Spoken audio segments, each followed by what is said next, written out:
friends! Welcome back to Happie at Home. If you're new here, I'm Angie Happie Lou, and today I want to talk to you about cardio and how much cardio you actually need to be doing per week to burn fat and lose weight. Raise your hand if you love running on a treadmill for an hour straight. Not me. I know we all dread those boring cardio machines, and as a fitness professional, I often see people slaving away at cardio for hours a week or an hour a day and disappointed and confused as to why they're not seeing weight loss results. Well, no more. In a minute, I'm gonna give you the exact steps to how much cardio you actually need to do to achieve your weight loss goals, and it's surprisingly less than you might think. How awesome is that? Okay, first I'm gonna share with you what it means to be in your fat burning zone, and then how to calculate your target heart rate to know if you're in that amazing magical zone during your workouts. Then I'm gonna go over how to structure your daily workouts so that you get into that fat burning zone so you're not wasting time slaving away at cardio that doesn't get you results. I see so many people making this one simple mistake, and when working with clients, this is where we always start, especially if I know their number one goal is weight loss. So I wanna make sure you're not making that same mistake either. And here's the good part. Once you know your target heart rate and fat burning zone, it's way easier and faster to achieve results than what you might have been doing before. Imagine your body is a car and you're the driver. You wanna get to your weight loss destination as quickly as possible, right? Well, to get there faster, you need to hit the gas pedal and get your heart rate up. But you don't wanna go too fast and crash the car. That's where your target heart rate and fat burning zone come in. They're like the speed limit signs on the road telling you how fast you can go without crashing. We are all busy, so why spend an hour doing cardio unless you actually like doing that for emotional stress relieving and meditative purposes? All great reasons, by the way. But if you're wanting to know how to strategically spend your precious time to get results and lose the weight faster, stick around to find out my tips on how to get you there. Step 1. Figure out your target heart rate and fat burning zone. Losing weight can be a real pain in the butt, but cardio can help you get there faster. So how much cardio do you need to lose weight? Well, it depends on how much you want to lose and how quickly you want to lose it. But a good rule of thumb is to aim for 150 minutes of moderate intensity cardio or 75 minutes of high intensity cardio per week. Now here's where things get a little technical. Your target heart rate is the ideal heart rate range you should aim for during cardio exercise. This range is based on your age and fitness level and is usually between 50 to 85% of your maximum heart rate. That's right, there's a science to this sweating business. Here's how to calculate your target heart rate. First, you're gonna need to find your maximum heart rate, and you can find this by subtracting your age by 220. For your target heart rate at a moderate intensity, that's gonna be about 50 to 70% of your maximum heart rate. And your target heart rate at a more vigorous intensity is gonna be 70 to 85% of the maximum heart rate.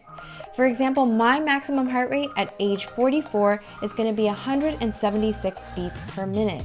And at a moderate intensity, my target heart rate is going to be between 88 beats per minute to 123.2 beats per minute. And at a more vigorous intensity, my target heart rate is going to be between 123.2 beats per minute to 149.5 beats per minute. Okay, now that you know how to calculate your target heart rate, what's next is figuring out your fat burning zone, because your fat burning zone is where you want to be during your cardio sessions to help you lose weight faster. All right, let's calculate that fat burning zone. You can figure this out by multiplying your maximum heart rate for your age by 0.64, which will bring you to the lower end of the fat burning zone. And to calculate the higher end of your fat burning zone, you want to multiply your maximum heart rate for your age by 0.76. For example, my fat burning zone at age 44 is going to be between 112.64 beats per minute and 133.76 beats per minute. By monitoring your heart rate during cardio exercise and staying within your target heart rate range, you can maximize the benefits of your workout and burn more fat. However, it's important to listen to your body and adjust your intensity as needed. If you feel dizzy or short of breath, slow down or take a break. Okay, now that you know how to calculate your target heart rate and fat burning zone, don't worry, I'm not gonna leave you hanging with numbers and equations. Basically, you wanna be working hard enough to get your heart rate up, but not so hard that you feel like you're gonna pass out. That sweet spot is your fat burning zone, where you're burning the most calories and fat. To monitor this number and to see if your workout fell into this zone, you'll need a way to track your heart rate. You can use methods like taking your pulse, the talk test, and there are several monitors you can get, like a Fitbit or a chest strap monitor, but I just like to use my Apple Watch, and I look at the average heart rate after completing my workout. I've also linked some of these devices in the description below, so be sure to check those out and get one if you don't already have one. In my sample cardio hip Pilates circuit workout, I measured my average heart rate after each 10-minute circuit. And as you can see, during my cardio hip Pilates workout, I was in the fat burning zone the entire time.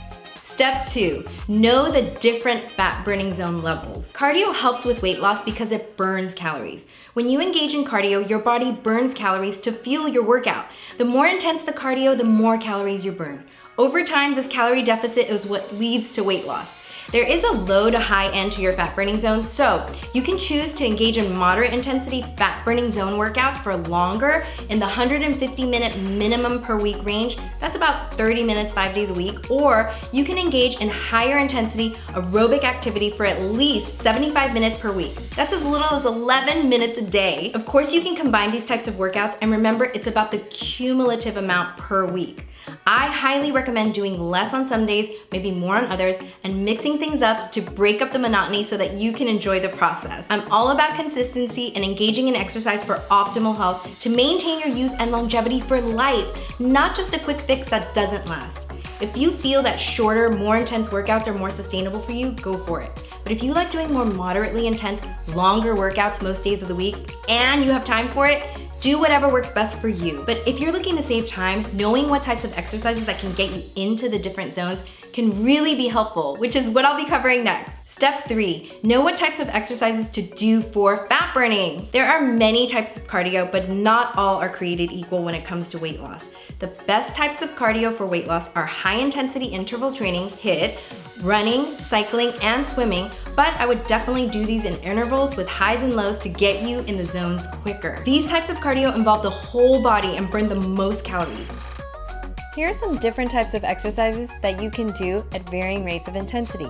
For moderately intense workouts, you can always walk, do yoga or Pilates, and even cycle without intervals or hills. These types of exercises you want to be doing for about 150 minutes minimum per week. And for more vigorously intense exercises, there's always running, you can play singles tennis, and even swim laps. And these types of exercises you want to be performing for at least 75 minutes minimum per week. And yes, you can lose weight with just cardio, but it's also important to incorporate strength training to help build muscle, which increases your metabolism and helps you burn more calories even when you're not working out. So combining cardio and strength training can help you achieve your weight loss goals more efficiently. And did you know that Pilates can be considered a great way to stay in your fat burning zone if you can mix it in with your HIIT and strength training workouts, or even if you can perform the exercises in a sequence to keep your heart rate up in that zone? I do this with my clients all of the time, and I've designed the perfect workout that can keep you in your zone for either 10, 20, or even 30 minutes at a time, no matter what level you are. And here's the best news of all. You can save the most amount of time by doing cardio and exercising more efficiently by structuring your workouts strategically based on the calculations we've discussed. Just take a peep at how I structure my workouts weekly and stay in my zone, sometimes without even realizing it because I'm enjoying the activity so much. Here's how I mix things up. I am an intense, extreme person by nature, so my workouts tend to be on the extreme end of the spectrum too. No meditating or yoga for me, although I probably need it. Nope, I prefer to be kicking and punching, smashing balls on the tennis court, going for speed walks up and down my local hilly hood, jump roping, rebounding, dancing, and even break dancing. Something I was into for a hot minute, but my middle-aged knees were like, please stop. But my all-time favorite way to get my cardio sessions in and reach my target heart rate for at least 30 minutes is to do any of these exercises for about 10 to 20 minutes and then do Pilates either on the mat or apparatuses for another 30 minutes. Step 4, how to structure your weekly workouts.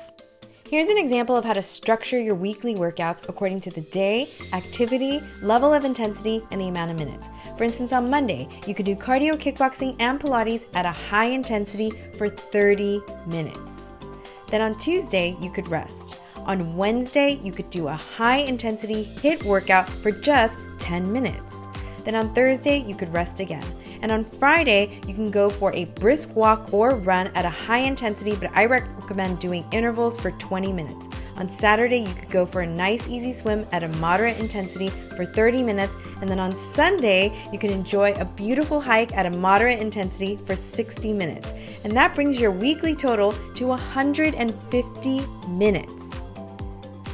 But that doesn't even include other everyday activities like grocery shopping, walking your dog, cleaning your house, playing with your kids, walking up and down a flight of stairs a gazillion times, and maybe you decided to go dancing with your friends. So knowing my zone and using any of these methods to measure my heart rate, let's say I engaged in the following activities in any given week. I vacuumed for 10 minutes, I carried loads of groceries from my car into the house for 8 minutes, I went for a walk up and down some hills in my neighborhood for 60 minutes, I managed to do a 30-minute HIIT Pilates workout once, and another standing Pilates and ab workout for 15 minutes, and 2 sessions of tennis for 120 minutes. That would bring my grand total to 243 minutes with at least 105 minutes in my fat burning zone. I have so many different workouts that you can choose from right here, between 5 and 30 minutes long, so be sure to check them out and add it to the other daily movement practices you're gonna be engaging in, or create your own program of the day by mixing any of these up. All right guys, here are some important things to know and some tips. Okay, number 1, if you're not on a good diet, none of this will make a difference. But if you're pairing your cleaner eating habits with this type of calculated, structured exercise, you will see results faster. Number 2, when performing higher intensity workouts, keep them shorter, maybe 10 to 30 minutes at a time, to avoid injury, inflammation in your joints, and to make sure to rest your body in between training days. I would aim to do these types of vigorous intensity workouts 2 to 3 times a week and alternate with strength training, or if you're like me and prefer to do a combo of cardio, HIIT, and strength training, alternate with more moderate intensity workouts like Pilates or hiking. But be sure to monitor your zone and rest at least 2 days a week. Number 3, stop working out so much, counting calories and obsessing over the number on the scale. Choose activities that you enjoy and from the list I've provided, and don't beat yourself up if you didn't get your 5 workouts in the week. Pat yourself on the back for even doing 10 minutes a day, because a little will really go a long way in building healthier habits of dieting and movement. If I didn't get a chance to do a full workout on a given day, sometimes I just do a 5-minute workout like this one before bed with some yummy stretches. Remember, this is about your health, your investment of time, energy, and discipline, because you care about your youth and longevity for the long haul. So to summarize my key steps in knowing how much cardio to do per week to burn fat and lose weight. Number 1, know how to calculate your fat burning zone based on your target heart rate, and be sure to get a heart rate monitor to easily track your averages and progress. Number 2, try out different types of workouts at varying levels of intensity to see if you were in your zone for the recommended amount of time of 75 to 150 minutes minimum per week. Number 3, structure your workouts to avoid boredom, burnout, and even injury, but most importantly, to strategically use your time and create a program that is sustainable in the long run. Number 4, don't forget to fuel your body with nutrient-dense foods, adequate amounts of protein, hydrate properly, rest in between days, and enjoy the process. So get in your cardio car, hit the road to weight loss, but make sure you're driving in the right zone to burn the most fat and get the best results. And don't forget to structure your workouts strategically so you can save time and get to your destination faster. Let me know if you have any questions or comments below, and I'll see you on the next one.